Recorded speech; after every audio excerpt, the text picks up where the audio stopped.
Asante. Kwa majina naitwa Huma Marko Mbaya, ndo balozi shina namba 4. Wazo lilikuja kujenga hii ofisi baada ya kupewa elimu kwenye mashina kusema tutakuwa tuna mikutano ya miezi mitatu.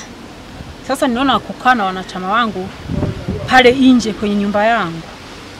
Kuna muda wa masika. Mmekaa kujadili mambo ya msingi katika ubalozi, mvua inakuja inafanya nini? Inawaondoa. Haya, muda mwingine kipindi chile cha kiangazi kuna jua kali. Wazee wanaenda kukaa pale. Kwa hiyo tutakuwa mbali, mawazo yao yanakuwa mbali, hausikii. Na lingine la msingi ambao niliona ni muhimu kujenga hii ofisi, kwanza kabisa ninaongeza mali ya chama. Cha pili, kuna saizi ni kisasa. Mimi pale nyumbani pana watoto wakubwa. Kuna wazee wanakuja kuleta mashauri yao pale. Mmekaa jambo jingine ni la siri, kuongea siri. Sasa haitawezekana kukaa pale, ni mipango si padogo. Haitawezekana. Mtoto wangu anapita pale anasikiliza, anapita nasikia, anapita nasikiliza. Kwa hiyo mkikaa mmejadili mnaongoka na utaona siri ya mzee wa watu inasikika nje. Ndio maana mawazo yakaja kusema tujenge ofisi, maana hapa itakuwa ni siku ni sehemu chemba.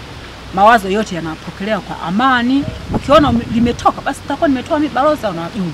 Na msingi nao waomba viongozi wangu wa ngazi za juu kuniunga mkono ili jengo kama linavyoonekana liishe, yani nikarabatiwe vizuri, na kama kuna uwezekano tuongeze na kieneo kingine, yani pawe pakubwa pa kuwekea mikutano. Inawezekana hapo baadaye isiwe tawi, isiwe shina tena, inakuja kwa kitu kingine. Tawi la Inyamaro, kijiji cha Itunduma, kata Mtwango. Wazazi wenzangu, wenzenu tumezibuliwa masikio leo. Mwenyekiti wa shina pamoja na wanachama wake wa eneo lile la ubalozi ule wamejenga jengo la ofisi la balozi wa shina. Kwa maana vile vikao vyao vya mwezi sasa hawatakutana nyumbani kwa balozi. Sasa watakutana kwenye ofisi yao. Niende mbali zaidi. Jengo lile hawajalijenga kienyeji. Wamenunua kiwanja ambacho mwisho wa siku watakuwa na hati. Yaani maana yake yule balozi katukumbusha. Sawa jamani? Katukumbusha kwamba kutunza nyaraka ni kitu muhimu. Hicho ndio nilichotaka kuambia hapa. Sawa jamani? Kubwa zaidi ambazo pia sisi pale wametufumbua macho, wameandaa taarifa.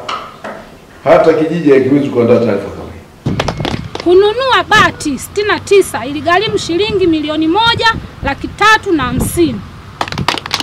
Kununua misumari ya kupaulia pamoja na ya bati iligharimu shilingi 138,000. Kununua mbao za milango iligharimu shilingi 135,000.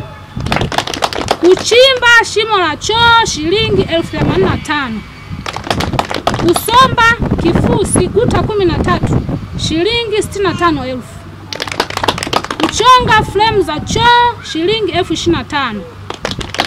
Kununua mbao za kupaulia choo na misumari kilo 3 iligharimu shilingi 38,000. Kununua bati 6 za choo iligharimu shilingi 120,000.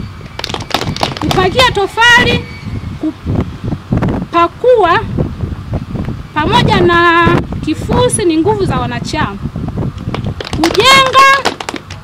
Kujenga, kupaua, kupiga bati nguvu za wanachama. Kuunganisha frame nguvu za wanachama. Jumla ya matumizi ni shilingi milioni 4,920,000. Mapato ilikuwa shilingi milioni 4,623,000.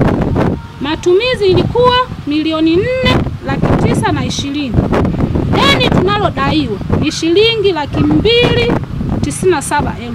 Changamoto: 1. Wanachama kutokutoa michango kwa wakati kwa sababu ya uchumi tofauti. 2. Ukosefu wa mtaji kwa ajili ya kuibua miradi ambayo itatusaidia kuingiza kipato kwa ajili ya maendeleo katika shina na chama kwa ujumla. Sehemu ya 5. Ombi. Tunaomba kusaidiwa simenti, mchanga na nondo mtakachobarikiwa. lakini gharama zimekaa kama ifuatavyo. 1. Simenti mifuko 52 elfu 20 kwa mifuko yote $1,000,000 na elfu 40. 2. Mchanga boga ni moja ni sawa na shilingi $250,000. 3. Nondo 5 yake 27 kwa lolu zote ni shilingi $135,000. Jumla ya gharama ni shilingi $1,425,000. Kama ulivyosema, na mimi nikuombe ulete mabalozi wote wa kata hii ya Mtwango waje wajifunze hapa. Naijua kata ya Mtwango, waje wajifunze hapa, waone kazi zinazofanyika, sio mbwembwe nyingi na maneno mengi na kuimba yena yena. Tunahitaji kazi. Naomba tunajifunze hapa. Na sisi wilaya tunapotoka hapa tutaisemea shina namba 4 kwenye tawi la Inyamalo kwa kazi kubwa mlioifanya, na mimi ninaanza leo.